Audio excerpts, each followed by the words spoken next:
He owned the room, but his eyes had never belonged to the crowd, not when she was in it. Welcome back to Mr. Charles Stories. Some people fall in love loudly. Others never say a word, but feel it for years. This story is for those who waited in silence, who loved without asking, who hoped without rushing. If you've ever wondered whether real love notices you, even when you don't see it, stay with me. Because tonight, a man who never looked away will finally speak the truth. Now, let's begin. The ballroom glittered like a jewel box cracked open. Above the crowd, chandeliers poured warm light over glassware, sleek tuxedos, and $100,000 dresses. A quartet played softly in the far corner. Laughter, polished and expensive, floated over the clink of champagne. Sterling Dane didn't hear any of it. He stood near the back, near the bar he never touched, with a crystal glass of untouched bourbon in his hand. His suit was black, custom, sharp. His cufflinks were platinum, though no one ever got close enough to notice. That was the thing about Sterling. People always looked at him, but they rarely saw him. Tonight, even less so. Because he wasn't looking at the stage, or the investors shaking hands, or the real estate mogul pitching numbers to a venture fund on the far left of the room. He was watching her, Kayla Wynn. She didn't walk like she wanted attention, but she had it anyway, not because of the gown she wore. It was simple, dark green, quiet against her skin. Her hair was pulled back like she hadn't planned to impress anyone, and maybe she hadn't. But Sterling hadn't looked away since she walked in.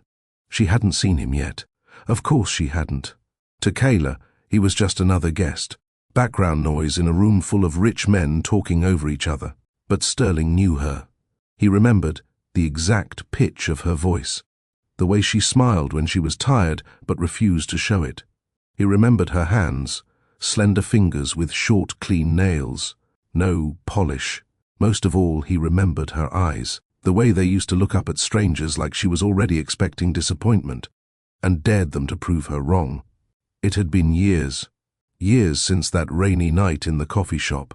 Years since she asked him, decaf or full risk, with a half smile and a question behind it. She didn't know he'd been watching over her life ever since, and she definitely didn't know he owned the entire building they were standing in. The night he met her, he was soaked from the rain. No bodyguards, no press, no last name on display. He'd stepped into a corner cafe to escape a sudden storm, hoping for warmth, anonymity, and maybe 15 minutes of silence before going back to a tower full of executives who couldn't breathe unless he gave permission. Kayla had been working the closing shift. Her hair was up, her apron stained. She looked tired, but not fragile. And when she looked at him, really looked at him, she didn't blink like most people did when they realized who he was. She didn't know. And that made him forget how to breathe for half a second. "What'll it be?" she asked. He hadn't answered right away. So she tried again. Decaf or full risk. The way she said it made him smile. Quietly. "Full risk," he finally said. She handed him the coffee. Black, no sugar. He reached for his wallet. She waved him off. "On the house. You look like you needed the kind someone doesn't charge for." She was already wiping down the counter when he tried to speak again. The rain had gotten worse outside. Thunder cracked in the distance. She handed him her umbrella. "I'll take the rain," she said again, like it didn't bother her. And before he could stop her, she walked into it. No name, no way to find her. She didn't just leave the shop. She took something with her, a piece of quiet he didn't realize he'd been holding on to. He could have sent his assistant to pull footage from the cafe security feed that same night. Could have traced her name, number, home address, everything, with one call. But he didn't. Instead, he waited. A week. 2. He went back to that cafe twice. She wasn't there. On the third visit, he saw her through the window, her hair down this time, smiling at a co-worker, moving fast behind the counter. He didn't go in. He didn't want her to see him as that man, the kind who used money to make moments his own. He left, and that night, he sent one person. Quiet. No interference. Just observation. find out her name, her story. What he learned hit harder than he expected. Kyla Wynne, 24, psychology student at a local college, working 2 part-time jobs, one at the cafe, one as a weekend receptionist at a small dental office downtown, living in a 1-bedroom apartment she could barely afford, supporting her father, a retired city mechanic recovering from a major stroke. No siblings, no safety net, and still, she walked like she wasn't waiting for rescue. She didn't know how close she came to walking out of his life forever. That night, Sterling made a decision. He wouldn't approach. He wouldn't disturb her path, but he'd make sure it stayed clear. Back in the ballroom, Sterling's grip tightened on the glass in his hand. He'd watched her survive, watched her graduate, quietly funded her final year when a scholarship fell through. He helped when her rent spiked, made sure her father's care home got a private donor, all anonymously, never once asking for credit, never once sending a message, because she didn't need saving. She needed space to rise, and he needed to wait, until he was the kind of man she could respect if she ever learned the truth. Tonight, fate took that choice away from him. She was here, and he wasn't ready. But his silence? It was finally breaking. Kyla's eyes swept the room. For a second, they landed on him. No recognition, just a passing glance. But something in her paused, just a moment. Sterling's heart picked up. He wasn't sure if it was hope or panic, because everything he'd hidden for 5 years, it was standing 12 feet away, holding a champagne glass and breathing the same air again. And this time, he couldn't walk away. Sterling had never believed in fate. He believed in algorithms, in human patterns, in calculated risk. But tonight, the universe hadn't asked for his permission. Kyla Wynne stood in the very room he'd built from scratch 5 years ago. One. He designed for power brokers and press events, for mergers and milestones, and she didn't even know she'd stepped into the heartbeat of his world. Sterling shifted slightly where he stood, still near the far corner, watching her with an intensity that hadn't dulled in all the years apart. She didn't belong to this crowd. Not because she wasn't dressed well or didn't fit the aesthetic. She was beautiful, unapologetically so, but her presence wasn't sharpened by ego like the others. She wasn't here for favors or headlines. She was here for someone else. Sterling's jaw flexed. She'd come with her best friend. He knew that. Her friend was an interior designer who'd just finished the renovation of one of Sterling's corporate towers. The gala was celebrating the reveal, but that wasn't what made his chest feel tight. It was that Kyla was laughing, genuinely, talking to someone, tucking a curl behind her ear, and he was still just standing there, the same way he had 5 years ago when she walked into the rain without asking his name. He had kept his distance since, but only because he believed she deserved to live her life without the shadow of a man like him hanging over it. Billionaires didn't fall in love with waitresses, not without swallowing them whole. He had no right to interfere with the life she was building, but that hadn't stopped him from watching. After the cafe encounter, he'd gone back 3 times before he saw her again. The 3rd time, he sat in a car across the street, engine off, window barely cracked. She was inside, smiling at a CO worker, wearing the same denim apron. But something in her posture had changed. There was no umbrella, no rain, but she looked just as soaked. That was the first night he sent someone. Discreet, no contact, no surveillance. "I just want to know who she is," Sterling had said. It wasn't curiosity, it was gravity. She'd done something no one else ever had. She looked at him and didn't see money. Didn't try to pitch an idea or snap a photo. She gave him coffee and her only umbrella and walked away. She didn't owe him anything. And for a man who had everything, that made her unforgettable. It didn't take long to get her file. Kyla Wynne, 24, psychology major, in her final year at Belmont, on scholarship. Father recently suffered a major stroke. She was his primary caregiver, worked 2 jobs to cover the gaps, day shifts at the dental clinic and night shifts at the cafe. No boyfriend, no siblings, no close family nearby. She had no time for anyone, and still, she smiled like she carried no weight. Sterling hadn't planned to get involved, but then her scholarship was cut short by a funding error. He watched her scramble for solutions, heard she was going to drop a semester to catch up. He wired the tuition that same night. Under the Belmont Emergency Academic Aid Fund, no names, no flags, just a cleared balance.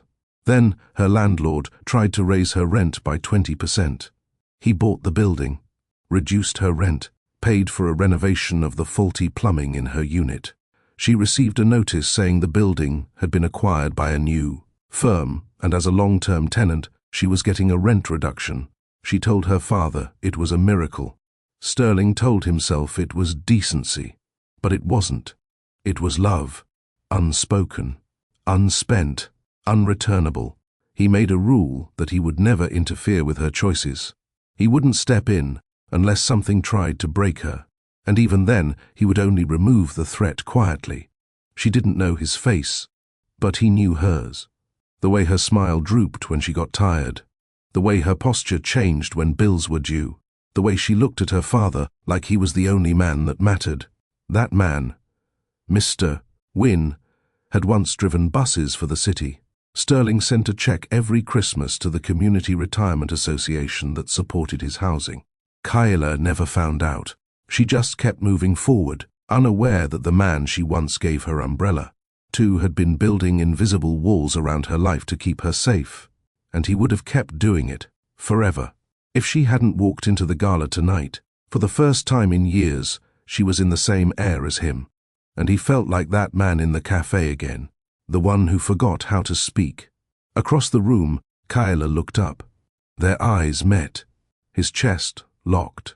It wasn't recognition, not yet, but something passed through her gaze. A flicker, a sense of pause. He didn't move. Neither did she. Then she turned and excused herself from the conversation, making her way across the ballroom, not toward him, toward the exit. She stepped out onto the rooftop balcony, alone. Sterling's pulse changed. He handed his glass to a passing waiter, and followed. He didn't plan the words, didn't plan the timing. He just knew something was finally louder than his silence. He stepped into the cold air, the city stretching below them like a map of all the choices he'd ever made. Kyla stood with her back to him, hands on the railing, wind in her hair. She didn't turn, but she spoke. You always liked the quiet, didn't you? Sterling's voice was steady. I did. She turned slowly. Her face didn't flash with surprise, only recognition. I only said that to one person, she said. He nodded once. And you gave him your umbrella. She stared at him, not angry, not scared, just still. Who are you? She asked. Someone who's loved you longer than he should have stayed silent. Kyla blinked. Once, the wind caught a strand of her hair. Her arms folded. Her weight shifted slightly. Then, I think you'd better start talking, she said. And for the first time in 5 years, he did. He told her everything. Not with drama, not with guilt, just truth. The cafe, the scholarship, the rent, her father, all of it. She didn't interrupt. She didn't flinch. She just stared at him. And when he finished, she asked quietly, I didn't need a billionaire ghosting through my life. You know that, right? You didn't, he replied. That's why I never made a sound. Kyla looked away. The city glittered below them. She let out a breath. So why now? Sterling looked at her like the answer had been waiting in his chest forever. Because loving you in silence doesn't count if I take that secret to my grave.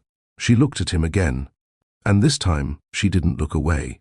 If you've ever loved someone in silence, or wondered if someone was quietly holding you up when you didn't even know it, like, comment, and subscribe to Mr. Charles Stories. Because sometimes the deepest love isn't loud, it's patient. And tonight, it finally spoke. The air shifted after she asked him that question. So, why now? Sterling had rehearsed the answer in his mind more times than he cared to admit. Late nights, elevator rides, boardroom lulls where he stared out at the skyline, pretending it wasn't her face he was seeing. But now that she was standing in front of him, real, unscripted, waiting, he didn't want to give her a prepared answer. He gave her the truth. Because I thought I could carry it. All of it. The silence, the watching, the distance. But I was wrong. The longer I stayed quiet, the more it stopped feeling like love and started feeling like cowardice. Kyla didn't speak. She leaned back against the railing, arms folded. The wind played with the ends of her hair, and the city lights flickered behind her like an unspoken warning. He'd stepped out here thinking the hardest part would be the confession. But it wasn't. It was what came after. She broke the quiet first. You helped with my rent. Yes. You paid my tuition.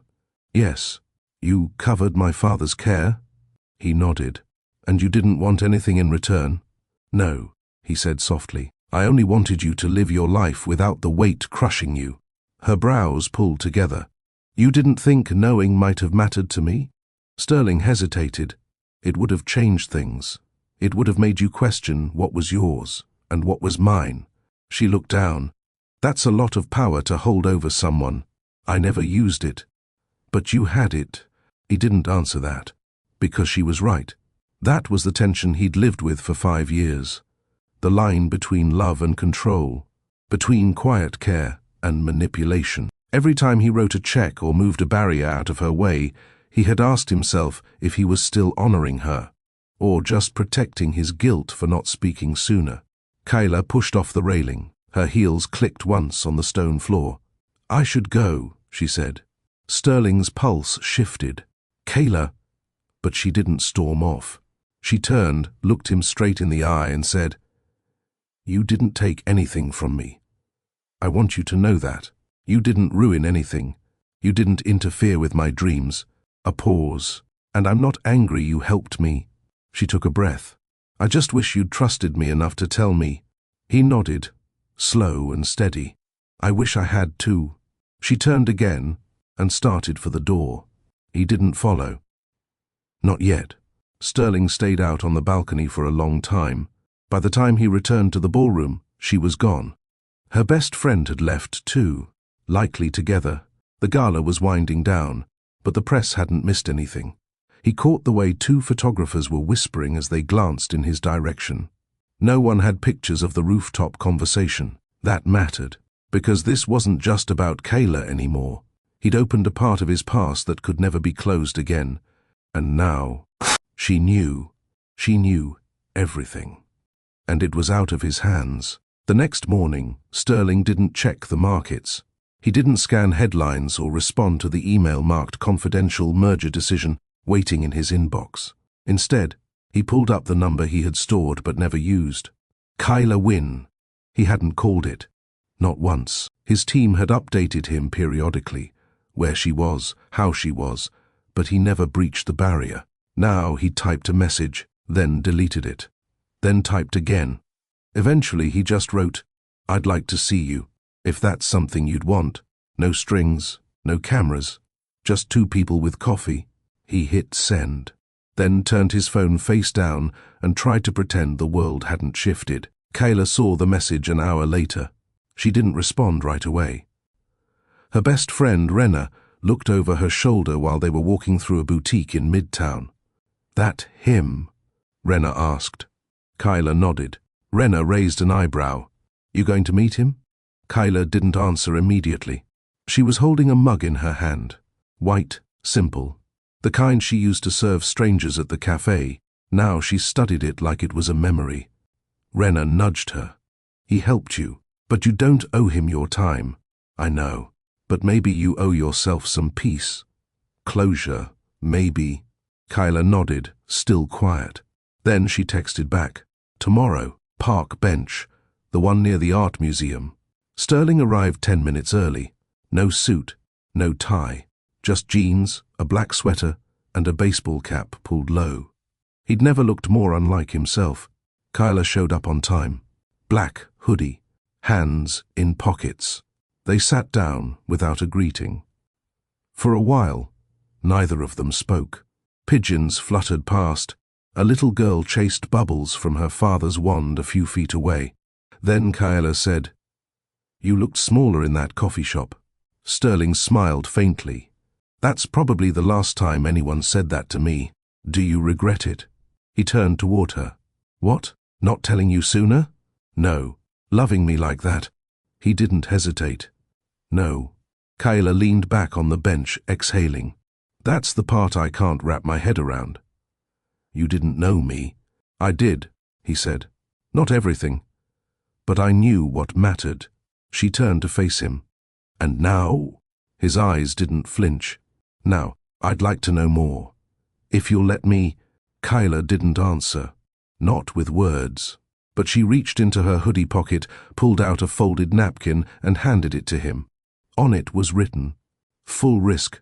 He unfolded it slowly, recognized the handwriting, the same one she used to write names on coffee cups years ago. She stood. "I still don't know what this is, Sterling, but I know it deserves a fair start." She turned to go, then stopped. "Same time next week?" He nodded. And just like that, he got his second chance. The following week, Sterling showed up to the park bench again. Same time, same spot. Kyla was already there. She was eating a soft pretzel, hair tied back, oversized hoodie pulled over her knees as the breeze kicked up around them. She didn't look like someone waiting for a billionaire. And that's what made Sterling sit down without hesitation. "Hi," she said casually, handing him a second pretzel from the paper bag on her lap. "No coffee today?" he asked. She looked at him with a hint of a smirk. Pretzels felt safer. He accepted the food, pulled off a piece, and they sat in silence. A good one. Not awkward, not loaded. Just two people watching a city move past them. "I used to come here when I skipped class," she said. "Don't tell my professors." Sterling chuckled. "Statute of limitations expired. I think." She shrugged. "I liked listening to people, trying to figure out their stories without ever asking them, 'Did you ever figure out mine?'" She looked at him, long enough to make him pause. "No, but I remembered your voice. The way you said 'full risk,' like you didn't use that phrase often." He blinked. "That stayed with you?" "Most people don't take chances, especially not in public." She folded the empty pretzel bag and tucked it beside her. Sterling leaned back, letting the moment breathe. "You know, I had this idea in my head for years," she said, "that the guy in the cafe probably forgot me after a day. I couldn't forget you after a minute." Her lips tightened slightly. "You could have ruined my life, Sterling. I mean that." He didn't flinch. "I know." She turned toward him fully. "You were smart not to speak. You were also cruel not to." "I know that too." Another pause. Kayla rubbed her thumb along the crease in her jeans. "But then again, you weren't trying to date me or buy me. You were just holding space." Sterling nodded. "That's all I ever wanted to do, until I was worth the words." She tilted her head, like she was still deciding what to do with that sentence. "My life's quieter now," she said. "Dad's in a better place health-wise. I work with kids now, community center stuff, low pay, high chaos. Sounds perfect for you." "It is. And it's mine." She looked at him again. "And you're not here to take that from me, right?" "I wouldn't dare." "Good." She smiled. "For real this time. Not a test, not a mask.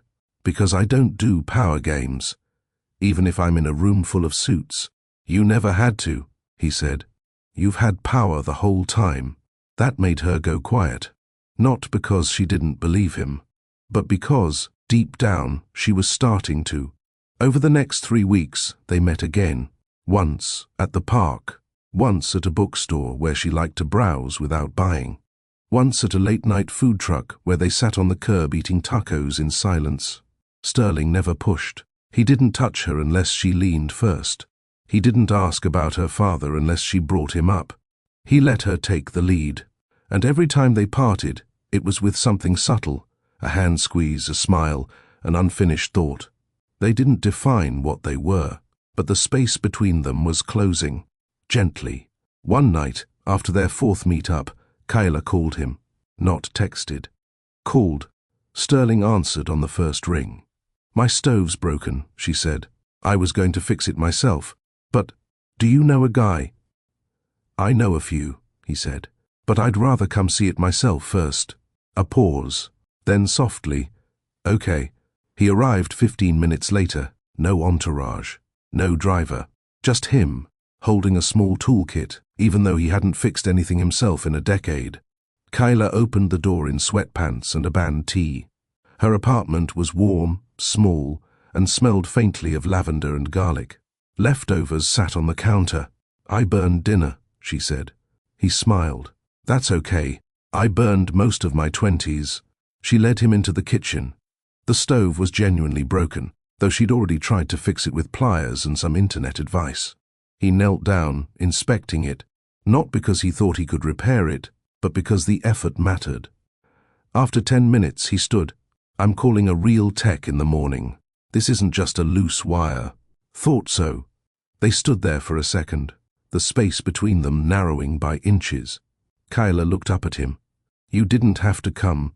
"I wanted to." She stepped back slightly, not out of fear, just hesitation. "I don't know where this is going," she said. "Neither do I," he answered. "But I'm not asking for anything more than time." Her expression shifted, softened. "Okay," she said. Then she turned, walked to the cabinet, and grabbed 2 mugs. "Tea." He nodded, and just like that, she let him stay. They didn't kiss that night. They didn't cuddle on the couch. He sat on one end. She sat on the other. They talked about childhood memories, old songs, small heartbreaks, and what kind of dog they'd want someday. It was the first time Sterling let himself be seen fully, without status, without armor. And Kyla didn't ask for anything he wasn't ready to give. When he left that night, she walked him to the door barefoot. "Thanks for showing up," she said. "You've no idea how long I've been trying to," he replied.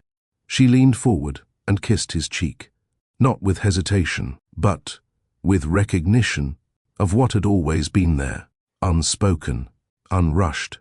Sterling had spent his life walking into rooms where people stopped breathing when he entered. Meetings paused. Staff stood straighter. Conversations rewound themselves to suit his presence. He was used to being the one with the edge, the unseen advantage. But Kyla Wynne didn't care about the weight of his last name. She didn't care that the penthouse he lived in had its own elevator, or that his signature could turn entire buildings into museums. She only cared about who he was when no one was looking. And lately, Sterling had to admit, he was learning that version of himself for the first time too. He sat alone in his study that evening, lights low, a single lamp casting a quiet halo over the folder on his desk. It wasn't a business file. It wasn't a quarterly report. It was her. The original observation report he'd commissioned 5 years ago. He hadn't looked at it in over a year. But tonight, something made him pull it out. Not to review her background, but to remind himself who she'd been. Before him, before his invisible hand ever touched her path.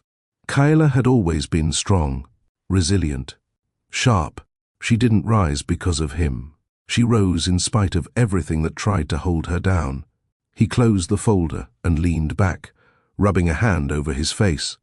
He didn't regret helping her, but he regretted how long he'd waited to face her as a man instead of hiding behind his resources. Because now, sitting in silence, he felt it for the first time. Vulnerability, not the kind he could deflect with money or charm. The kind that came from being known, and maybe wanted, but not owed. Meanwhile, across the city, Kyla sat on her fire escape, a chipped mug of tea in her hand, hair in a loose braid, toes cold from the metal grating under her feet. She watched the street below, people rushing home, horns in the distance, a couple arguing over a parking ticket 3 stories down, and all she could think about was Sterling's face when she kissed his cheek, the stillness in his eyes, like he wasn't used to tenderness, not the kind without expectation. She hadn't let many people into her space since her father's stroke. She didn't trust easily, not because of heartbreak, but because she'd been the strong one for so long. The caretaker, the planner, the fixer. Sterling didn't make her feel small. He made her feel safe, And that scared her more than anything, because safety wasn't something you leaned into without checking the ground twice. She sipped her tea and sighed. Maybe she'd never know exactly why he stayed silent all those years. But she knew one thing: he wasn't pretending with her. And in a world built on performances, that was more than enough. The next morning, Sterling sent a simple message. "Free tonight?" Kyla replied 6 minutes later. They met at a food truck downtown. He wore sneakers. She wore boots and a messy ponytail. They ordered 3 tacos each and sat on a bench behind the truck, knees brushing occasionally, hands full of grease-stained napkins. "Is this your idea of fine dining?" she asked, biting into a carnitas taco. "I've had 100 meals in a $1,000 suit that didn't taste this good." She smiled. "You ever get tired of it?" "Of suits?" "No, of being expected to always have the answer." Sterling paused, wiped his hands. "Yes," he said simply, "but it's harder to admit when the world only sees you as the solution." Kyla nodded. "I know that feeling," she said. "Except, I'm not rich." "No," he said, looking at her carefully. "You're something harder to be. You're grounded." She went quiet, then said, "My dad once told me, don't date a man who only knows how to give money. Date a man who can give peace." "And which do you think I am?" Sterling asked. "I don't know yet," she replied. "But you've been quiet around me. That's a good sign." He let out a breath of a laugh. "That's the first time someone's seen my silence as a compliment." She nudged his knee. "That's because most people don't listen through it." He looked at her, really looked. She wasn't trying to be charming. She was just present. And that was more disarming than anything he'd ever faced in a boardroom. After dinner, they walked. No destination, no pressure, just steps. At a red light, Sterling turned to her. "Can I ask something?" She looked up. "Depends on the question." He smiled faintly. "Why me?" She raised an eyebrow. "You're the one who loved me silently for 5 years. I mean, why now? Why are you giving me this chance?" Kyla took a beat, then answered, "Because you waited. Not because you were scared, but because you respected my space. And people who respect your space before they know if they'll be invited in, that's rare." Sterling's throat tightened. He hadn't realized how much he needed to hear that. They reached her building. She stopped at the steps. "I won't ask you up," she said. "I wouldn't expect you to, but you can call me tomorrow. I will." She started to turn, then paused. "Sterling?" "Yeah? I don't know what this is yet, but I'm not running from it." He nodded once. Neither was he. The next day came with soft light and quiet promises. Sterling woke before sunrise, not out of habit, but because he'd slept better than he had in months. No dreams, no restlessness, just stillness. He sat by the window of his penthouse, a mug of coffee in hand, eyes on the city that had once felt like his playground and his prison.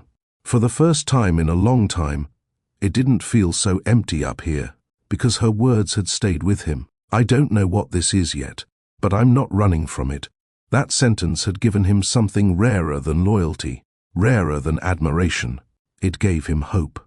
Across town, Kyla sat at her desk in the community center's after-school program office. Kids shouted down the hallway. Someone knocked over a bin of markers. Laughter exploded in the main room. But all she could hear was her own heartbeat. She wasn't used to letting people in slowly. With most men, she could tell after 1 or 2 dates if it wasn't going to work. Too pushy, too proud, too performative. But Sterling didn't perform. He listened, waited, let her draw the line. And she was starting to realize she liked the way he stood still in her life instead of barging in. Still, she wasn't blind. The man had influence, reach, power. And even if he didn't use it to control her, it was still there. A weight, something people might whisper about if they ever knew. She leaned back in her chair, staring at the ceiling. What would it mean, really mean, to be connected to someone like Sterling Dane? Not in secret, not as the girl he once watched from afar, but as his equal. Could the world even make space for that? And more importantly, could she? That evening, he called. "I have a strange idea," Sterling said. "I'm listening," Kyla replied. "There's a street market downtown. I haven't been in years, but I want to go. No entourage. Just people." She smiled into the phone. "You're serious?" "I am. You know someone's bound to recognize you. Let them." She paused. "Okay. Pick me up in 20... The market buzzed with weekend energy, booths packed with handmade jewelry, food carts lined down the sidewalks, music from a local trio drifting in the background. Sterling walked beside her in a plain hoodie and jeans, cap low. Kyla wore sneakers and a bomber jacket, hair tucked into a loose bun. They looked normal. That was the magic of it. Sterling paid for fresh lemonade from a kid selling out of a cooler. Kyla browsed a table of second-hand books and bought 2 for $1. No one stopped them. No flashes. No security. Just space and laughter.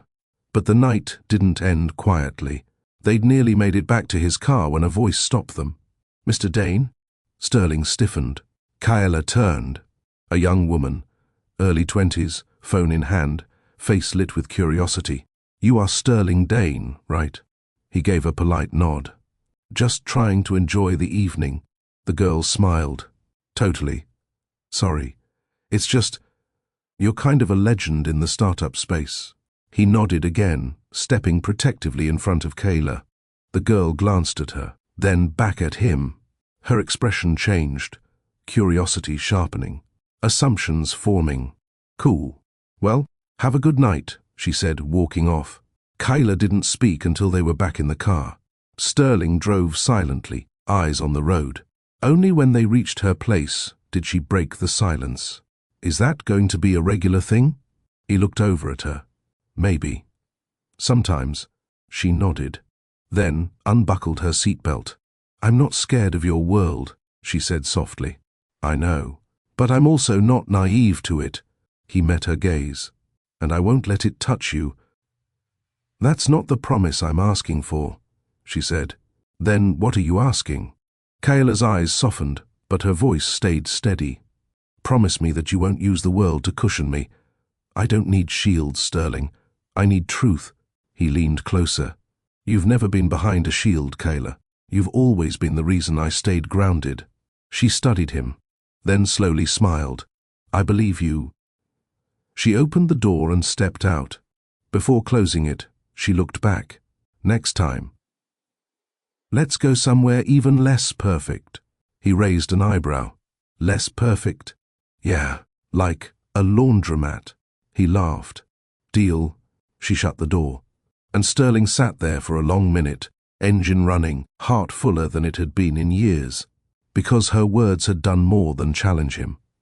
They'd accepted him, not for what he had, but for who he was becoming. The laundromat buzzed with the dull hum of machines and the sharp scent of detergent. Kyla tossed a basket of clothes onto the counter and glanced over her shoulder with a grin. "Still think you're too rich for a coin machine?" Sterling held up a handful of quarters and shrugged. "I come prepared." He wore a plain black t-shirt and faded jeans. No designer labels, no bodyguards. Just a man, helping a woman fold towels on a Tuesday night. To anyone watching, they looked like a couple that had been doing this for years. But this was their first time doing anything this ordinary. And that's exactly why it mattered. Kyla motioned toward a broken vending machine. "The chips get stuck in that one. Don't say I didn't warn you." Sterling gave her a sideways look. "And you still buy from it?" "I like watching people fight with it." He smirked and dropped a few quarters into a washer. They moved in quiet sync, folding shirts and sharing casual glances, a rhythm building between them that needed no words. But halfway through sorting a pile of towels, Kyla asked without looking up, "Did anyone say anything to you after that girl recognized you the other night?" Sterling hesitated, then shook his head. "My assistant flagged the photo. It didn't go viral. No major blogs picked it up." She nodded. "Good, but it might happen again," he said carefully. "I know. You sure that's something you're ready for?" Kyla folded the last towel and stacked it. Then she looked him square in the eyes.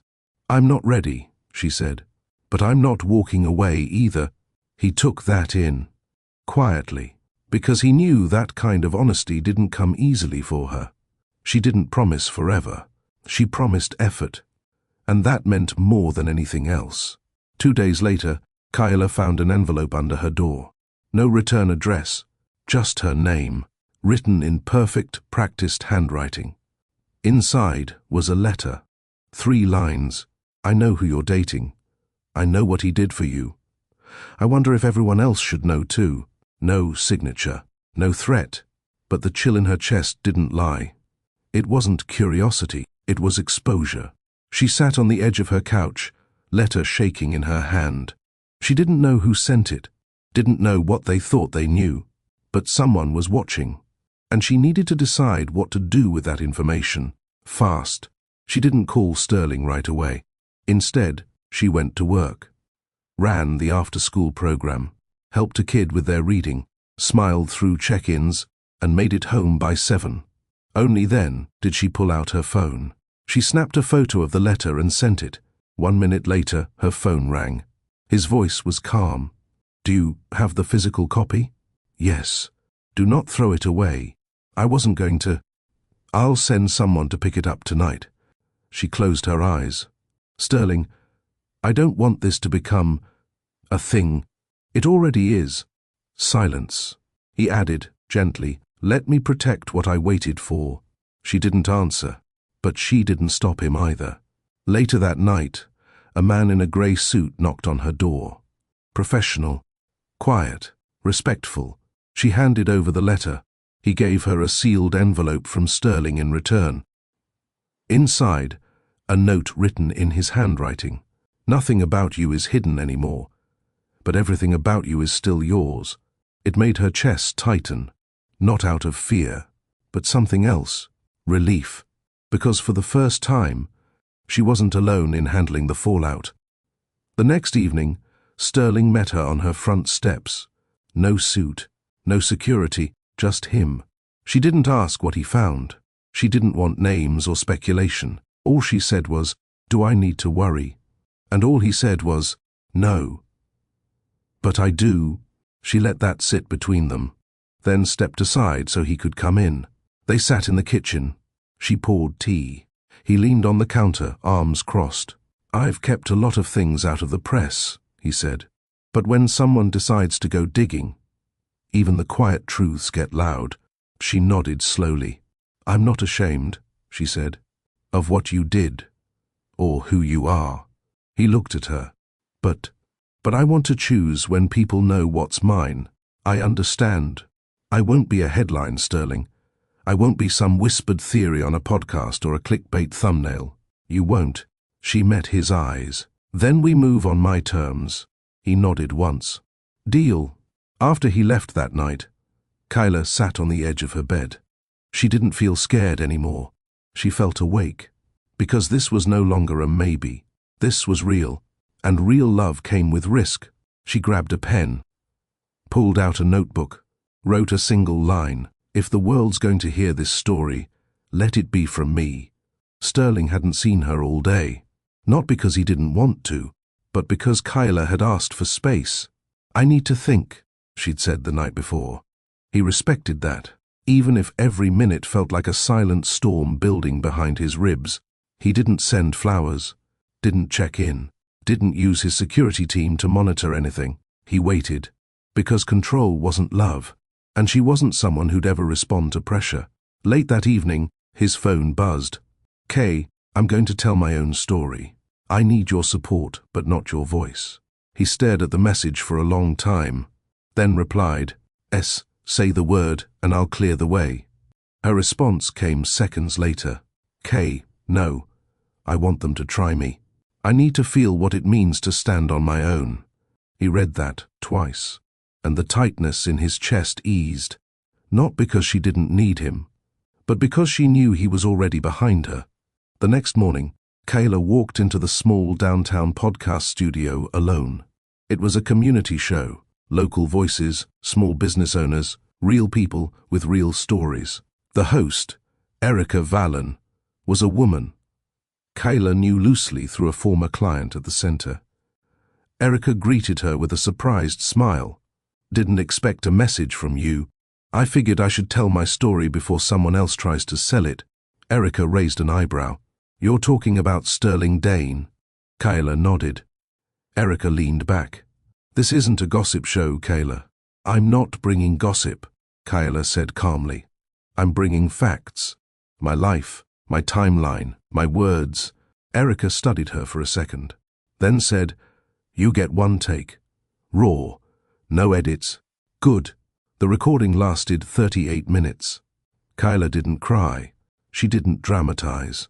She just told the truth. The rainy night at the cafe. The man who vanished. The silent help she didn't trace for years. And how, one night at a gala, she realized the man she thought had forgotten her hadn't. He didn't save me, she said clearly. He never tried to own me. But he removed barriers quietly. He did what the world forgets to do for women like me.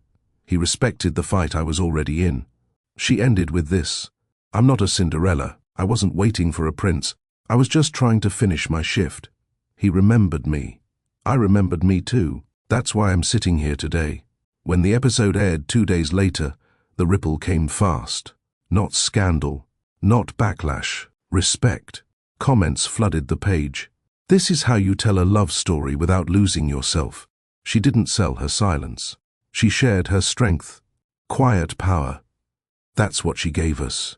Sterling read every comment. He didn't reach out that day. He knew better. Kayla had done what most people in his world couldn't. She controlled the narrative without erasing its depth. And she didn't need him to stand next to her to prove it. Did you listen? She asked. I did. Any regrets? Just one, which is that I waited this long. She exhaled on the other end. I want to see you. I'm already outside. She opened the door a minute later. Sterling stood there in the quiet, hands in his jacket pockets. He didn't speak. He just stepped forward and wrapped his arms around her. Not because she was broken, not because she needed holding, but because she deserved to feel safe in someone else's arms for once. Kayla rested her head against his chest. You know, I thought telling the world would scare me. And now I feel free. He kissed her hair and whispered, You always were. Inside her apartment, they sat on the couch, legs tangled, her head on his shoulder. No noise, no plans, just quiet. You gave me a story no one else could, she murmured. Sterling brushed her hand gently. I only gave you a chance. You wrote the rest. Across the city, headlines began to shift. Not scandal, not clickbait, just truth. And somewhere between all the noise, 2 people had found peace in the silence. The first time Kayla stepped into Sterling's private residence, it didn't feel like a palace. It felt quiet, not cold, not sterile, just quiet. Muted walls, tall windows, a living room that looked like no one ever used it, but everything had its place. She stood at the edge of the foyer and whispered, So this is where you disappear. Sterling watched her from behind, keys still in hand. More like, where I go to breathe. She looked around again. It wasn't what she expected from a billionaire. No gold, no absurd statues, no sprawling portraits of himself. Instead, there were bookshelves, framed black and white photos, a record player in the corner, a chessboard halfway through a game no one had finished. Kayla turned slowly. You live like you're hiding. He met her gaze. I was, until you showed up. She didn't say anything at first. Then, she reached for the hair tie on her wrist, pulled her hair into a bun, and kicked off her shoes. Then let's not pretend tonight, she said, and she walked in like she belonged. They spent the first hour on the balcony. Sterling poured her a glass of wine, poured himself a weaker one, and brought out a throw blanket for her legs. When the air shifted, she sat curled into the couch, the skyline glittering behind her, streetlights stretching across the city like stars with ambition. This place is beautiful, she said, but it's not loud. It doesn't scream for attention. It's the only place that doesn't need anything from me. She looked at him over the rim of her glass. And now you're sharing it? Sterling gave a quiet nod. That was always the plan. Kyla set her drink down. You've lived like this for years. Why me? He didn't blink. Because you never asked for more than I was willing to give.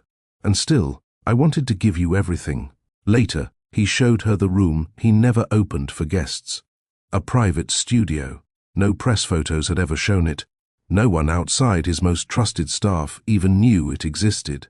Inside were sketches, blueprints, rough drafts, ideas he never shared. Not for buildings. For programs, for clinics, for low-income housing projects he hadn't yet pitched. You're designing housing? She asked, flipping through a folder. He leaned on the edge of the table, arms folded. In places most people don't want to invest in. Why? Because it matters. And because money that doesn't make someone's life easier isn't worth calling wealth. Kyla looked up at him. You know that sounds nothing like the man they describe in magazines, right? I know. And you're okay with that? I wasn't, he admitted. But I am now. She kept flipping through the files. Then she stopped at one. It was labeled Project Win. Her breath caught. She looked at him sharply. You named something after me. He didn't smile. He just said, it's a pilot program. For transitional housing. For women leaving shelters with kids. She closed the folder slowly. You don't even know if this will pass approvals. I don't need approvals. I only need permission to start. She stared at him. Not because she didn't believe it, but because she did, completely, and that scared her more than anything. They ended the night in the kitchen. Kyla barefoot in one of his shirts making grilled cheese. Sterling leaning against the fridge, watching her like she was the answer to a question he'd been asking for years. You know, she said, flipping a sandwich, if someone told me 2 months ago that I'd be doing this in a billionaire's kitchen, I would have laughed. Then I would have had to show up and change your mind. She glanced at him over her shoulder. You would have never had the guts. 5 years ago, no. Now? He walked over, stood behind her, wrapped his arms gently around her waist, and kissed her shoulder. Now I'd knock, he whispered, but I wouldn't leave if you didn't open the door. She melted slightly into him, and the grilled cheese burned. Neither of them noticed. But peace never lasts long when money is involved, and by the next morning someone else had noticed the shift in Sterling's life. Not a stranger, not a journalist, but someone inside, someone close. And they didn't like that Kayla Wynne was suddenly more than just a footnote in his story. Sterling had an early meeting at headquarters the next morning. Kyla stayed behind in his penthouse, curled on the couch with a cup of coffee and one of the books from his shelf, a worn hardcover with his name handwritten inside the front flap. She liked how the place felt without him there. Not empty, not abandoned, just trusting, like he didn't need to hover, like she was welcome even in his absence. But that peace lasted until 10:17 a.m. That's when the elevator dinged. She looked up from the couch, slightly startled. She hadn't ordered anything, and no one else had the code. Except whoever just used it. The doors slid open. A woman stepped out. Early 40s, elegant, polished, no smile, a tight chignon, a charcoal pantsuit, a face Kyla recognized from a Forbes cover. Delaney Knorr, Sterling's lead legal strategist, and rumored to be the only person he ever allowed to shut down a boardroom without his approval. Kyla stood up slowly. Delaney scanned the room, then looked directly at her. You're Kayla Wynne. It wasn't a question. Kyla straightened her posture. I am. Delaney walked in without permission, set her bag on the marble counter, glanced at the book Kyla had been reading. Interesting choice, she said, like she was already assessing character. Kyla didn't flinch. It was on his shelf. Delaney didn't sit. She stayed standing, a deliberate move. You've had quite the few weeks, she said. Podcast, photos, public interest. Kyla didn't respond. Delaney opened her bag, pulled out a slim folder. Sterling asked me to update you on what visibility might mean for you. Legally, financially, reputationally. Kyla's eyes narrowed. I didn't ask for a briefing. No, but you need one. Kyla walked over slowly, took the folder, didn't open it. Delaney continued, You should know that the firm has already received inquiries, background checks, speaking requests, sponsorship offers. For what? For being the woman who caught Sterling Dane's attention. Kyla's stomach turned. Delaney's voice stayed calm, detached, clinical. I've worked with Sterling for 11 years. I've seen distractions come and go. You seem different, but that doesn't mean the machine stops moving. You've stepped into his orbit. That has consequences. Kyla folded her arms. And are you here as a friend or a warning? Delaney finally looked her dead in the eye. As a mirror. She picked up her bag. If you care about him, and I believe you do, then know this, it's not just about you anymore. Kyla walked her to the elevator. No small talk. Before the doors closed, Delaney added one last line. And if you think love alone is enough to survive this world, you're wrong. The elevator closed. Kyla stood there. Still, silent.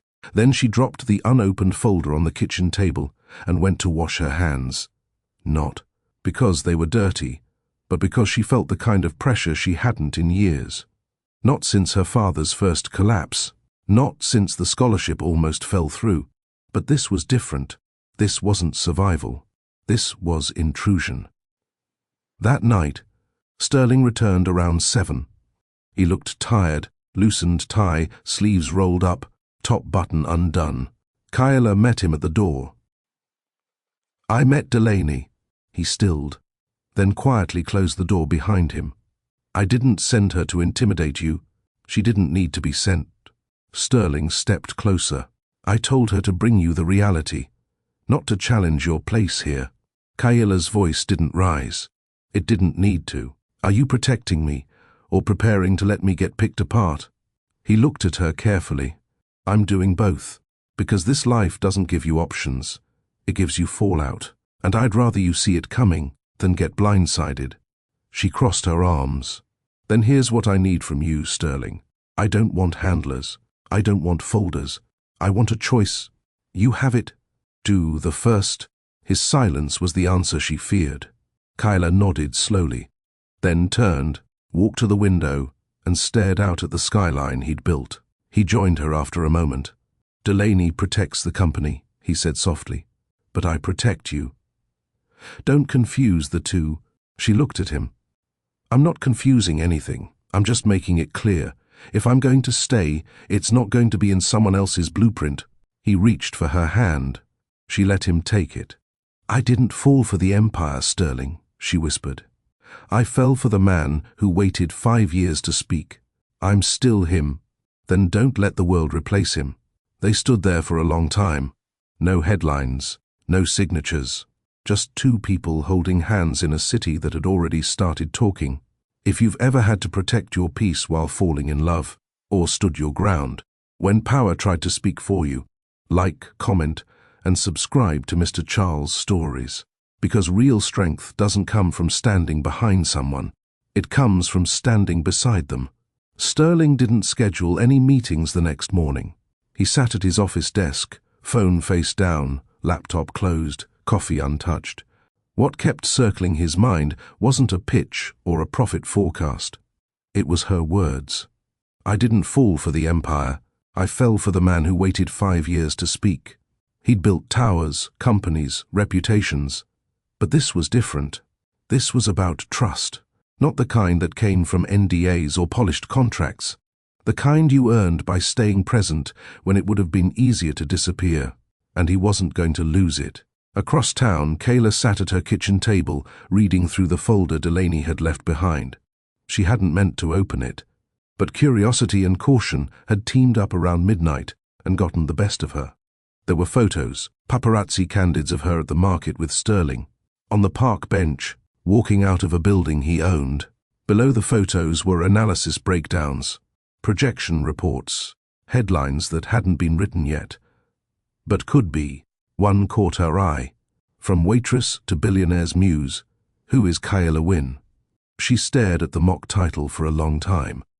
Muse, like she didn't have her own voice. like she existed only to fuel someone else's rise. She closed the folder. Not with fear, with fire. That afternoon, she returned to the community center earlier than usual. She pulled her manager aside and asked if she could start developing a new program. Women transitioning from emergency shelters into stability, Kyla explained. But I want to partner with clinics, employment offices, safe housing organizations. Her manager blinked. That's a big ask.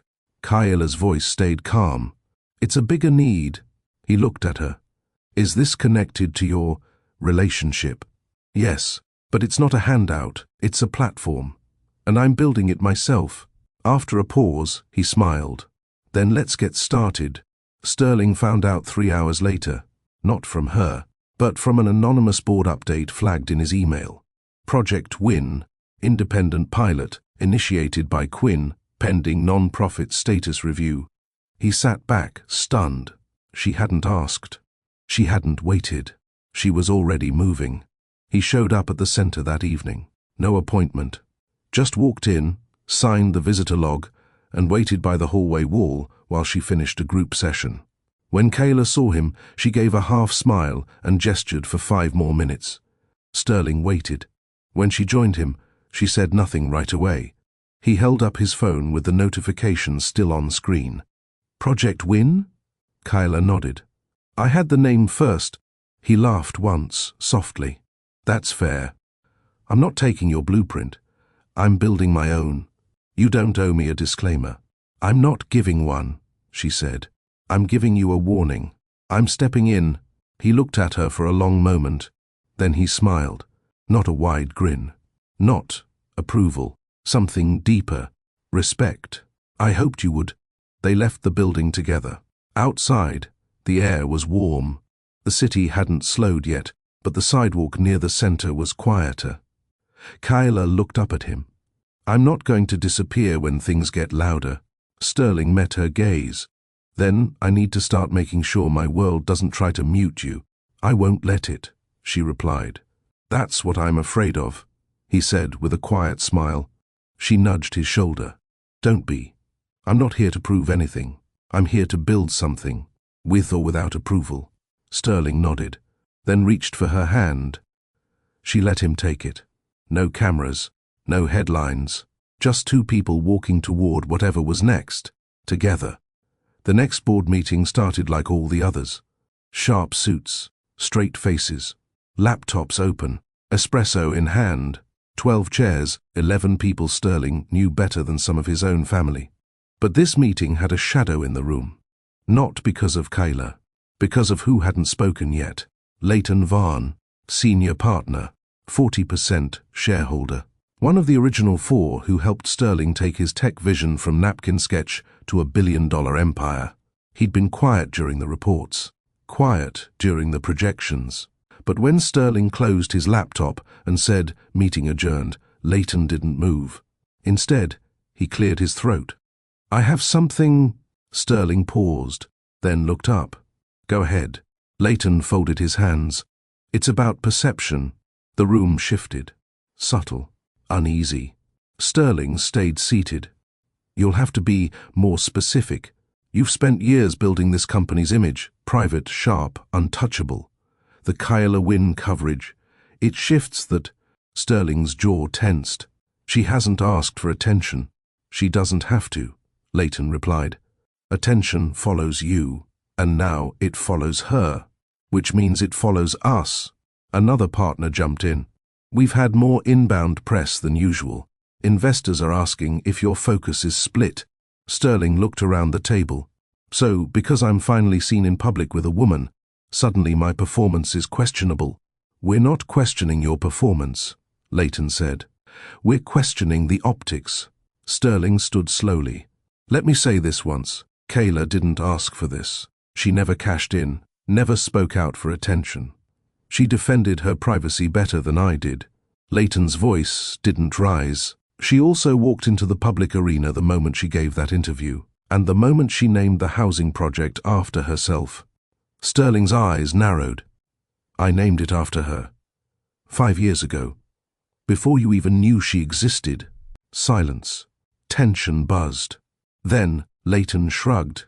We're not saying pull away. We're saying protect the company, limit visibility, control the narrative before someone else does. Sterling stared at him for a long moment. Then he said, calm but cold, Kyla is not a disruption. She's a decision I've already made. He grabbed his laptop. And if any of you think a woman with her own voice is bad for business, you're welcome to leave this table before the next quarter. And he walked out. That evening, Kyla met him at his place. She knew something had shifted the moment he kissed her without a word.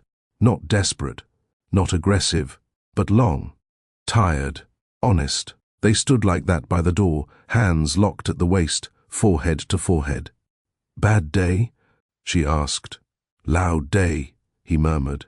She leaned back to study his face. You want to talk about it? He nodded, but not yet. Later, after dinner, they sat across from each other. No music, no screens, just silence. I was warned, he said, that you'd be bad for image. Kyla didn't react. Because I won't blend. Because you make me visible. He watched her face. But Kyla didn't flinch. She reached for her tea, took a sip, then replied, I'm not here to decorate your brand. I know, and I won't shrink to keep you powerful. Sterling reached across the table and took her hand. You're not the one shrinking, Kyla. She looked at him, eyes steady. Then don't let them make you. Outside the window, the city pulsed like always. But inside, Sterling knew this. Power wasn't about how many people followed his decisions. It was about whether he could follow through on the ones that mattered most. And Kyla win? She wasn't just a decision. She was the only one that ever made the silence worth breaking. The car ride out of the city was silent, but not tense. Sterling drove. One hand on the wheel, the other resting between them, open. Kyla's fingers laced through his halfway through the first hour. No press, no schedule, no driver. He'd borrowed a friend's lake house. No signal, no headlines, no signals from the outside world. Kyla had packed a small duffel bag, tossed in her most worn sweater, and didn't ask for an itinerary. Where are we going again? She asked, as they passed the second winding road, lined with pine. Where no one knows us, Sterling replied. She looked out the window and smiled. That's starting to feel impossible. The lake house sat at the edge of a quiet cove, modest in appearance but beautiful. In design, stone steps, wide wooden decks, soft lights hidden in the trim. Inside, everything smelled like cedar and calm.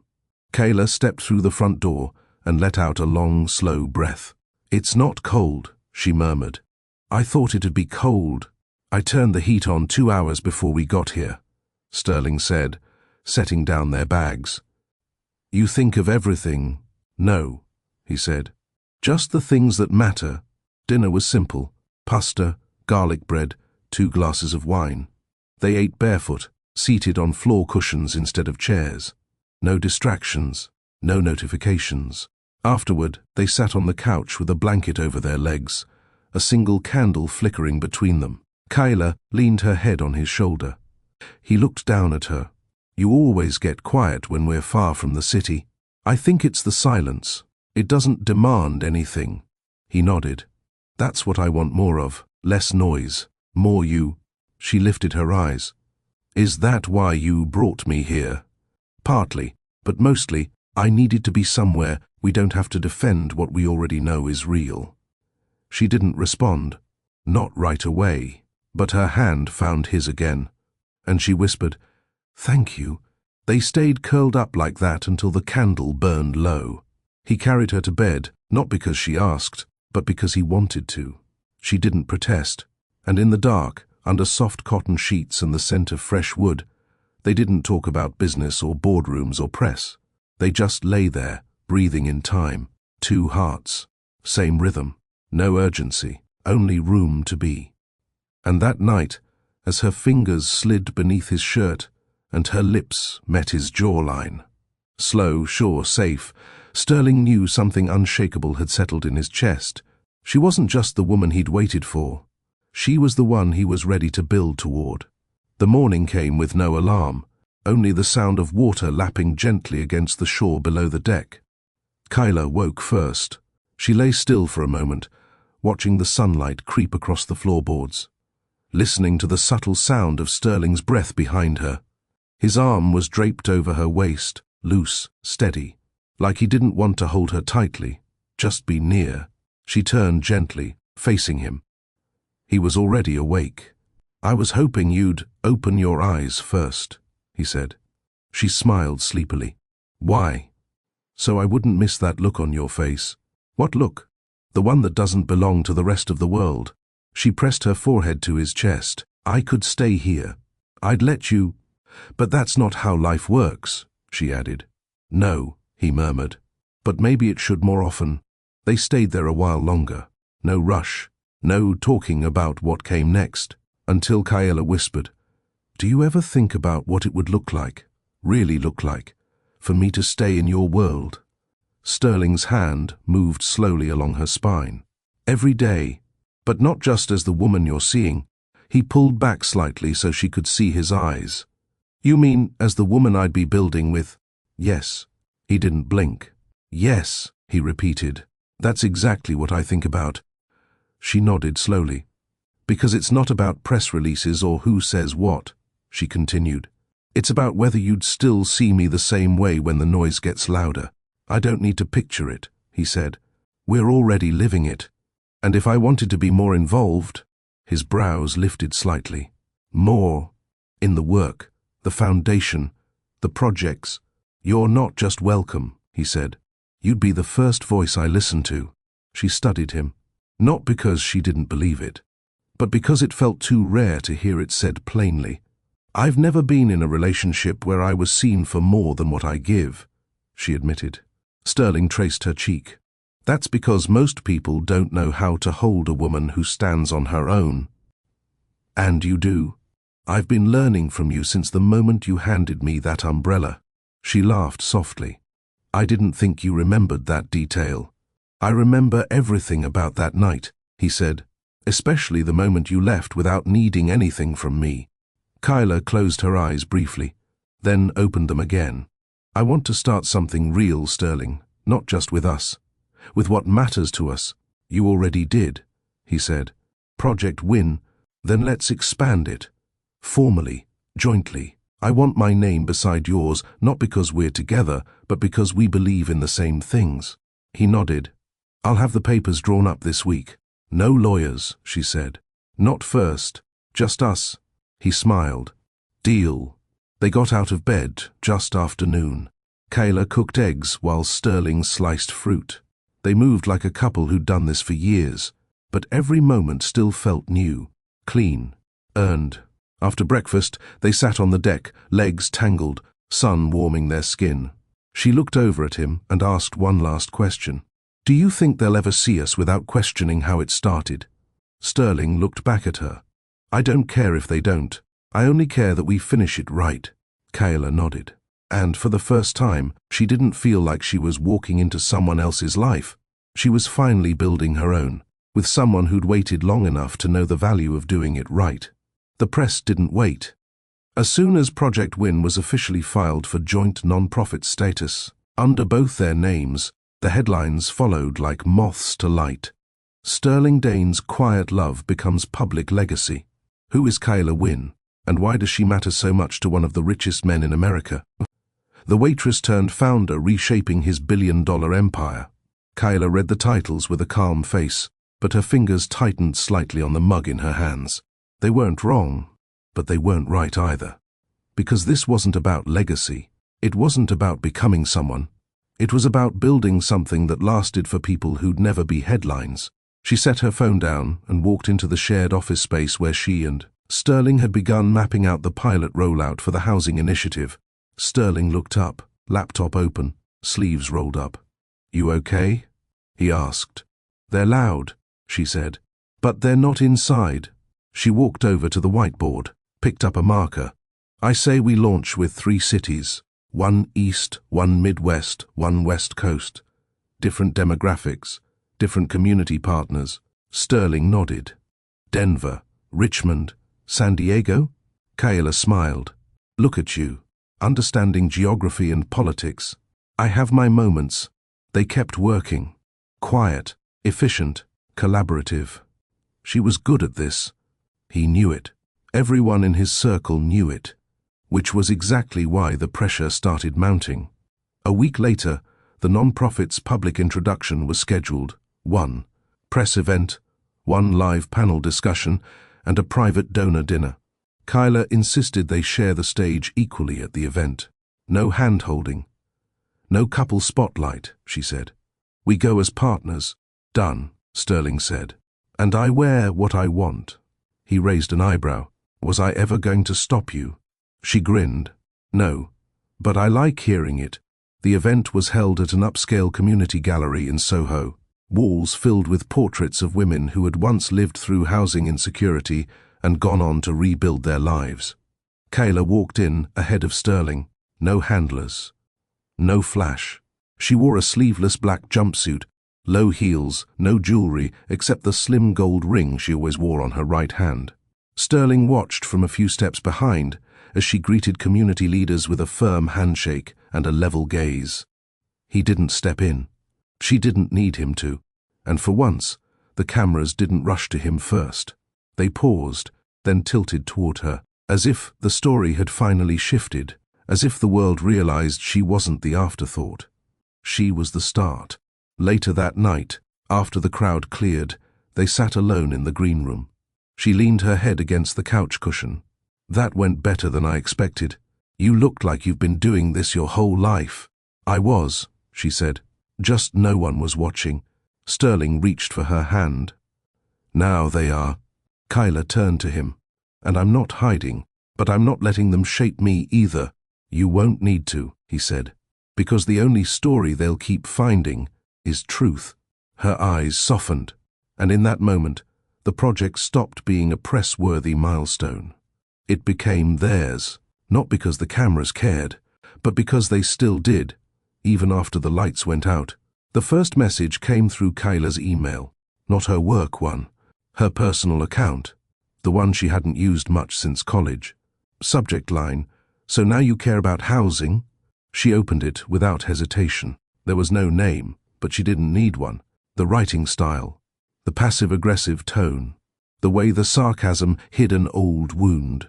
It was from Jenilyn, an ex-friend, dormant turned critic, someone who once helped Kayla carry her books to class, and later called her self-righteous for not going along with certain circles. They hadn't spoken in 4 years. The message was short. Funny how you used to say no one sees us. Now you're the face of the cause. Don't worry, I won't go public. But don't act like you weren't trying to get out long before you cared about anyone else. Kayla read the message once, then again, then closed her laptop. She wasn't shaken, but something inside her, old shame maybe, stirred, not because it was true, but because once upon a time she had wanted out. Out of the noise, out of the paycheck-to-paycheck panic, out of the part of her life that made her feel invisible. But leaving didn't mean forgetting, and helping now didn't erase where she came from. She sat in silence for a moment, then picked up her phone. Sterling answered immediately. I need to ask you something, she said. Anything. If I ever have to defend who I used to be, will you stay back and let me handle it? He didn't rush his answer. Yes, he said. If that's what you need. She nodded into the silence. Good. Because someone's trying to pull that thread. He exhaled. From where? Past life. Public? Not yet. But it's bruising enough to sting. He paused. What do you want to do? I want to keep building. I want to keep showing up. But I also want to know if this foundation can handle pressure. It can. Not just from your side, she clarified. He understood then. She wasn't asking for backup. She was asking for respect. Kyla, he said quietly, your voice built the base. Not my name. No one gets to erase that. Not even the past. She smiled faintly. Good answer. The next morning, Kyla drafted a public post. It wasn't defensive. It wasn't reactive. It was a letter. A message to anyone who thought rising meant forgetting. I didn't start here, she wrote. But I never left what made me. For every person watching, waiting to see if I fold under pressure, I won't. I was forged in it. And now, I build through it. She posted it, walked out of her apartment, and went straight to the center. No makeup, no assistant, just herself. Because visibility meant nothing if she wasn't willing to be seen fully. Sterling saw the post while walking into a shareholder briefing. He stopped in the hallway. Read it. Twice. Then turned around. His assistant blinked. Mr. Dane, the briefing. Reschedule it. But he didn't stop. Because sometimes the most powerful thing a man can do is show up silently for a woman who never needed saving, only space. Kayla stepped out of the building later that day to find Sterling waiting by the car. No driver. Just him. She raised an eyebrow. You're missing a meeting. No, he said. I'm standing beside a partner. She stared at him for a beat, then got in the car. Not because she needed a ride, but because sometimes standing side by side didn't require a statement. It only required a presence that didn't flinch when old shadows showed up. The building stood taller than most in Lower Manhattan, not because of its height, there were taller ones, but because of its meaning. Inside sat one of the city's most influential real estate boards. Kayla had never stepped foot in it, not as a guest, not as a consultant, not even as a curious intern. Now she was walking into it with a name badge, an appointment, and a voice that carried more weight than her resume ever had. Project Win had caught their attention. More importantly, it had caught the attention of the wrong people who could no longer ignore her. Sterling wasn't with her this time. She asked him not to come. This one has to be mine, she told him. He'd only nodded and said, don't hold back. The panel inside was stiff at first. 4 members, 2 developers, 1 city liaison, 1 skeptical philanthropist who looked at her bio like it was a dare. They asked hard questions. Where will the money come from in year 5? Who will maintain ownership after 5 years? Are you willing to give up equity to bring it city-wide? Kayla answered all of them, not defensively, but clearly, with facts, with patience, with the calm of someone who didn't walk in for applause. She walked in for opportunity. Halfway through, one of the developers said, you don't have legacy backing, no institutional investors. You're building this on public trust. That's risky. Kayla nodded once. Everything worth rebuilding started with public trust. This city was built on sweat before it was bought with money. A pause. Then the liaison said, you're young. I'm informed. You're attached to a high-profile relationship. It could skew support. Kayla didn't blink. I built before him. I'll build with or without him. But having someone stand beside me doesn't make me weaker. It makes me unafraid. There was silence. A kind of silence that meant someone in the room had been proved wrong, quietly and without theatrics. After the panel ended, Kayla stepped out onto the terrace overlooking the skyline. She didn't need a view, but today she earned it. Her phone buzzed. Sterling, you out? Kayla, yes. Sterling, want the update on the contract? Kayla, later. Tell me something better. Something that has nothing to do with money. 5 dots appeared, then stopped, then reappeared. He was thinking. Then came the message. Sterling, you left your lip balm in my drawer. I didn't throw it out. She smiled. Back at the Dane Group headquarters, Sterling stood at the edge of the 24th floor conference room. Papers were spread out in front of him. Not business deals, not merger documents, blueprints. He had quietly begun developing a prototype expansion idea Kayla once floated months ago. A multi-tiered housing system with a public-private revenue-sharing model. He hadn't told her yet. Not until the foundation was stronger. But as he looked at the sketches, he realized something. She wasn't the one who needed proving anymore. He was. Because for once, Sterling Dane wasn't chasing legacy for his name. He was trying to build something that would outlast him, even if it wasn't under his spotlight. Later that night, Kayla sat in her apartment with her legs tucked under her, a cup of tea in hand and a notebook open. The call from the board had come. Conditional approval. Public review phase next. And one critical clause. They wanted her to partner with a corporate development firm to scale it. One of 3 listed firms. She scanned the names. One of them had Sterling Dane's signature on multiple former projects. She closed the file. The challenge wasn't about choosing him. It was about what came next. Because if she did, the headlines would turn. They'd say she didn't get it on merit. They'd say she needed him. Even if she didn't. Even if she'd earned every inch of the offer. Would it be smarter to choose a stranger to preserve the optics? Or trust that those who mattered would know the truth? Her phone buzzed again. Sterling, meeting with Landron board, moved to 11 tomorrow. But I'll reschedule if you need backup. She didn't respond right away. Instead, she wrote something down in her notebook. Visibility can't replace validity, but the right partnership doesn't erase strength, it multiplies it. Across the city, Sterling looked at the last page of the proposal package.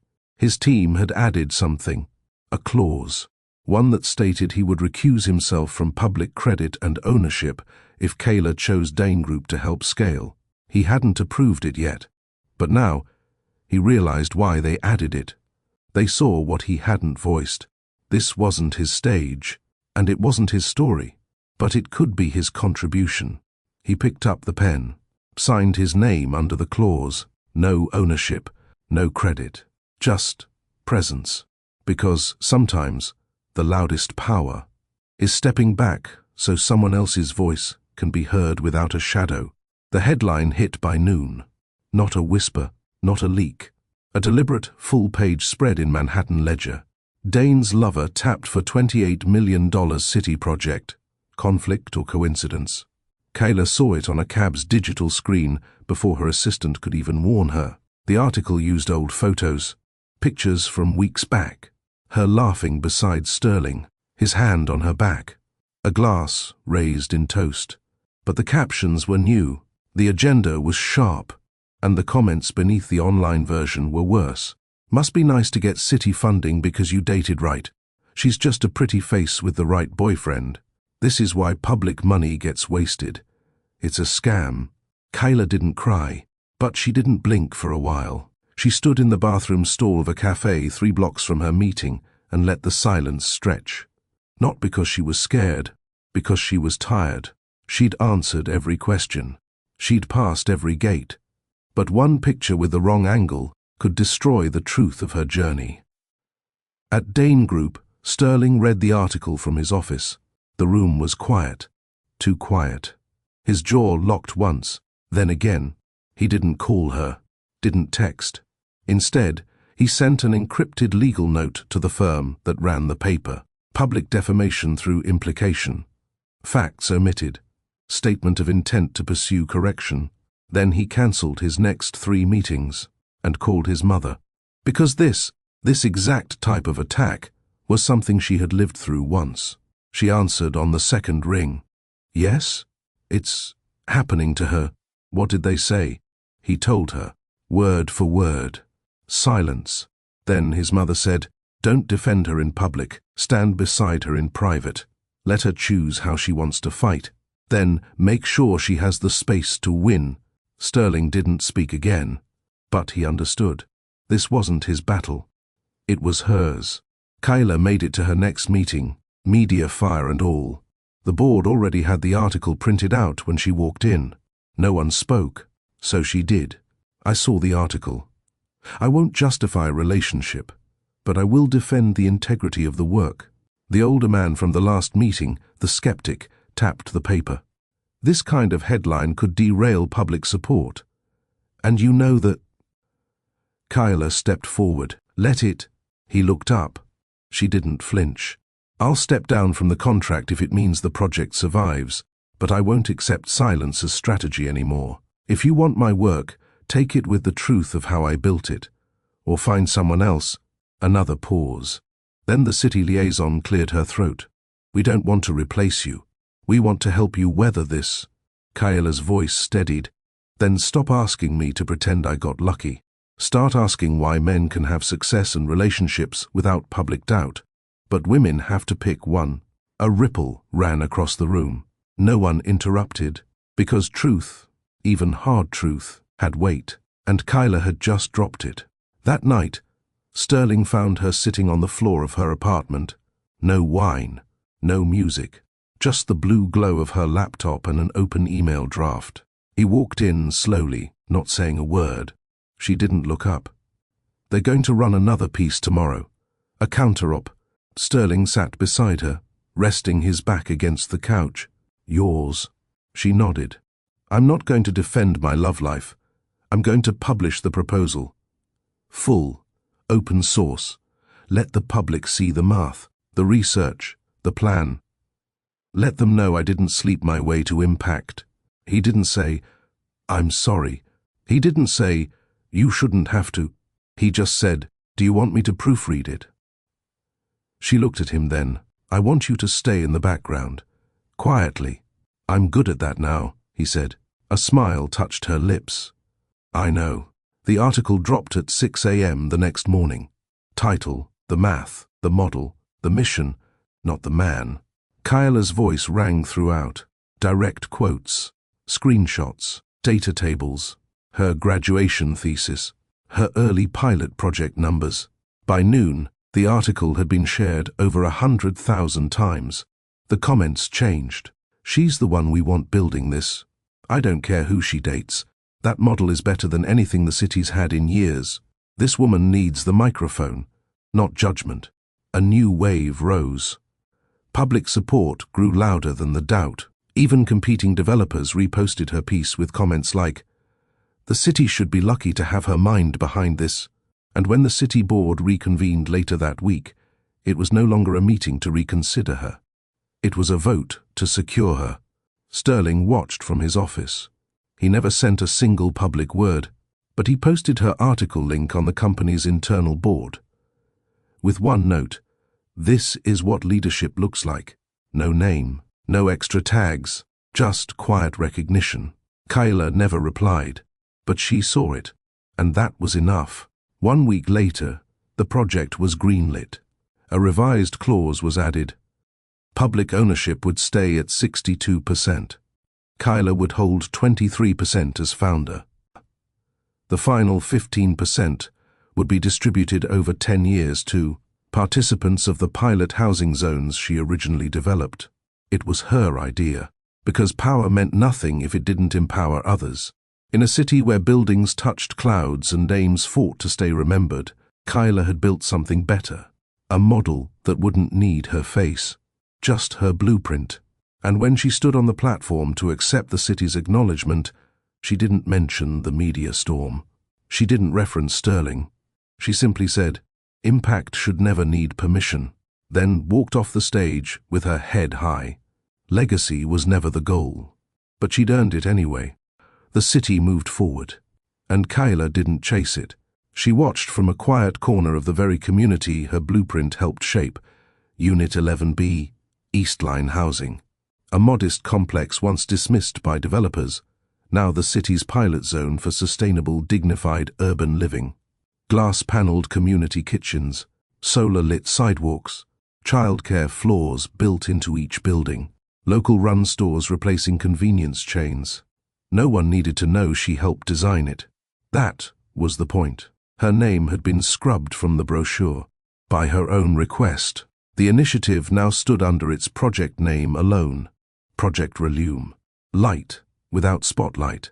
Kyla had stepped back, not because she was defeated, but because she'd already won the only way that mattered. The first family moved into their new apartment on a rainy Thursday morning. A single mom with twin boys. She didn't recognize Kyla in the lobby, just offered a tired smile and said, I heard this place doesn't leak when it rains. That true? Kyla smiled softly. Yeah. It's true. The woman exhaled like she hadn't in months. That exhale was the reward, not the awards, not the panels, not the magazine covers, not the silent nods of approval from rooms full of men who once questioned her. Kyla taught 2 workshops a week now, free, one on urban infrastructure for single mothers trying to learn budgeting and planning, one on sustainable housing for high school girls interested in civil engineering. She never introduced herself with a title, just Kyla. No last name, no affiliations. If they knew, they never mentioned it. The girls came with notebooks full of questions.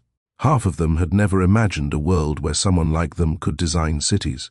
Kyla made sure they saw every possible version of that world. Sterling visited once, not publicly. He pulled up in an unmarked car and didn't wear a suit. No driver, no security, just him. She was walking out of the East Line building with an armful of curriculum folders when she saw him waiting by the side lot. He didn't wave. She didn't run. They stood in silence for a few seconds. Then he said, "You built it?" She nodded. "I saw the transfer clause," he added. "You gave up your stake. I distributed it to people you'll never meet. That's how you outlive your name." His jaw clenched. "You always planned to disappear." "No," she said. "I planned to matter without being owned." Sterling didn't ask for a second chance. Kyla didn't offer one. They'd loved each other once, deeply. But not all love belonged in the next chapter. Some love just marked the page. That day, he handed her a single envelope. Inside was a handwritten note. 5 words, no signature, no return address. It read, "The city owes you peace."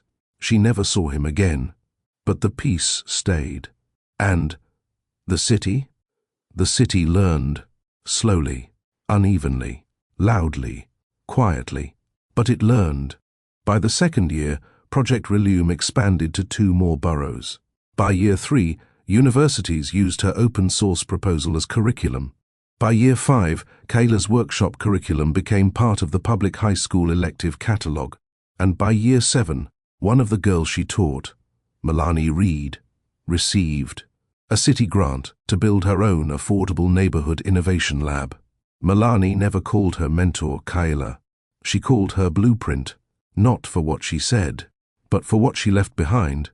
By year 10, Kayla lived quietly in a small brownstone off Lexington Avenue. Still no press, still no podcast interviews, still no corporate board seats. But across the street, a little boy walked out of a school named Relume Elementary. She watched from her window and smiled. One of the teachers walked past the school sign and nodded toward the old woman in the window. "She's the reason this block has clean air and streetlights." The boy blinked. "What's her name?" The teacher paused. "Doesn't matter." The boy frowned. "Why not?" "Because the story isn't hers anymore," the teacher said. "She gave it to us." And that, more than any ceremony, more than any magazine spread or policy title, was how Kyla won. Not by fighting louder, not by proving harder, but by building something that couldn't be undone. Even if her name faded from memory, the lives touched by her work never would. Quiet justice didn't always roar. Sometimes it stood in silence and let the world catch up. Kyla sat by her window, watching the morning unfold. No headlines, no noise, only the city she'd once dreamed of, quietly becoming the city she helped build. And that was enough. Years passed.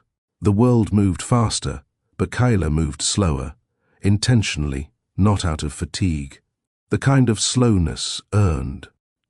Each morning she walked the same path, past the new daycare with solar panels, through the market street, where once abandoned lots had become co-ops, and into the learning center where girls like Milani now ran programs of their own. Her name was nowhere on the walls, but her fingerprints lived in the blueprint of every project. They didn't worship her. They didn't call her savior.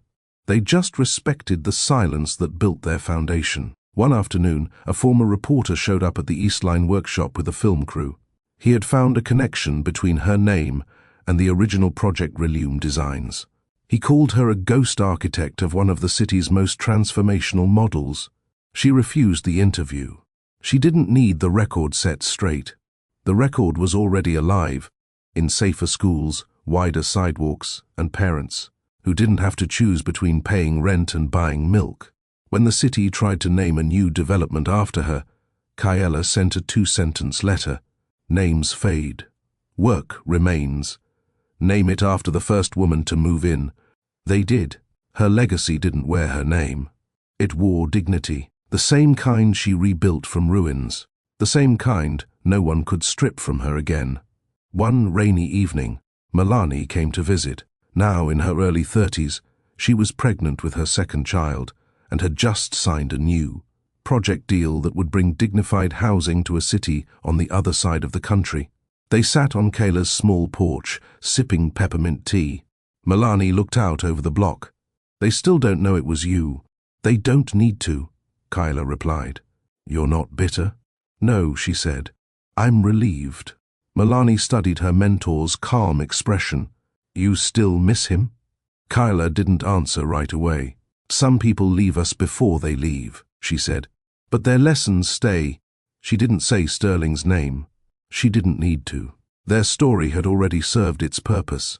He had taught her what love without dignity looked like, and she had answered with what power built on silence could do. Milani asked, "Do you want to be remembered?" Kayla smiled. "I want the girls I taught to teach someone else," she said. "That's enough remembrance for me." At night, Kayla lit a single lamp on her window ledge, not because she needed the light, but because someone else might be walking through their own quiet storm, and if they looked up, they'd know someone else had been through it. Someone else had built through it. Someone else had survived it. One day, the city published an anonymous letter in a local magazine, titled, "The Woman Who Walked Away and Left Everything Standing." No photo, no byline, no author revealed. But the last paragraph read, "She didn't vanish. She multiplied. In every blueprint signed without apology, in every girl who refuses to shrink in boardrooms, in every block where the lights finally stay on after midnight." She wasn't a headline. She was the reason headlines were no longer needed. Years later, at a quiet ceremony held by the Eastline Education Fund, a group of students presented a memorial garden. It wasn't for her. It was for the women who shaped cities without ever needing to be crowned. Still, a small plaque sat at the edge of the garden, hidden under an olive tree. It read, "To the one who taught us, dignity does not need to shout. It only needs to last." That was her legacy. Not the past she survived, but the future she made possible. For others, without noise, without revenge, without needing to be named, just remembered, quietly, in every safe street, warm roof, and unshakable girl. That was how Kayla Merrin won. Silently, fully, forever. She wasn't the joke. She was the one they'd remember. If you've ever waited for someone to see your worth, if you've ever loved quietly, hoping one day they'd notice what was always there, or if you've ever had a moment where the truth, finally spoken, freed both your heart and your future, then this story was written for you. Sometimes love doesn't show up loud. It waits. It watches, it listens, and when the moment finally comes, it changes everything. So tell us in the comments, have you ever been the one who stayed silent too long? Or the one who finally broke the silence and said what needed to be said? We want to hear your story, because your voice matters, your journey matters. And if you believe real love doesn't hide forever, if you believe the quiet ones often love the deepest, then like this video, share it with someone who understands that kind of patience. Subscribe to this channel, Mr. Charles Stories, where every week we share more stories that prove the right words. Always arrive in time. Thank you for watching. Stay strong, stay kind, and remember, sometimes the softest hearts leave the deepest marks.